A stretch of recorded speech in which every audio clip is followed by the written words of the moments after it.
My first understanding of His Majesty's interest in me came in April 1540, when I was bequeathed lands taken from a convicted felon.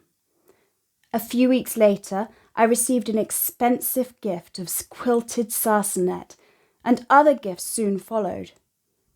I was flattered and amazed that our king, the only king I had ever known and who was highly revered all over Christendom, would show such interest and favour in me, and I accepted them with gratitude and grace. However, thoughts of marriage did not cross my mind until the next month, when Henry urged his advisers to find a lawful impediment to his marriage to my mistress and friend, Queen Anne.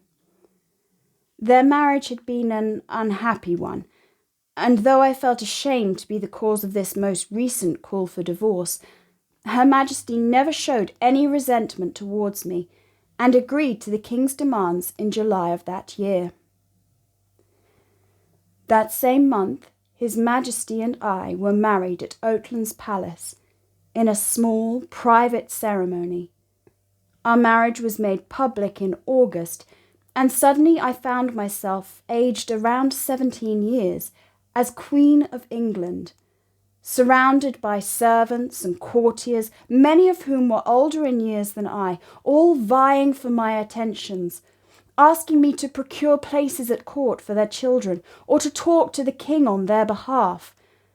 I was constantly surrounded by people, and I must admit, to begin with, I was overwhelmed.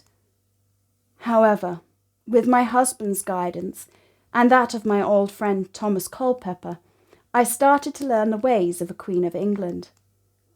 I was considered too young to take part in administrative matters of state. However, every night the groom of the stall, the king's most trusted servant, came to my chambers to report on the king's well-being and any decisions that had been made that day. My husband, dear Henry, was continuously affectionate and indulged my every whim. He showered me with gifts of gowns, jewels, furs, lands, gold clocks, and country manners. However, he also allowed me to speak for and show charity towards those who had fallen from the king's good grace, without fear of consequence or reprimand. One such woman was Margaret Pole, an elderly woman of 68 and former governess of the royal household, who was confined in the Tower of London due to her support for Henry's first wife, Katheryn of Aragon, as well as the Yorkist blood that ran through her veins. Unfortunately, despite my best pleas, I was unable to save her. However, I was determined to make her imprisonment more bearable, and Henry allowed me to send my tailor and a shoemaker to the Tower with instructions to make new fur-lined clothes, nightwear, and shoes for her. No expense was spared, and I only hoped that such items were of comfort to her in her last few months and days. Another person I spoke for was Sir Thomas Wyatt, a poet who had been arrested for being one of my cousin Anne Boleyn's lovers. He had later been released without charge, but within a few years found himself once again within the dark walls of the Tower of London, charged with treason. My voice lifted the charges from him and allowed him to return to royal service as an ambassador.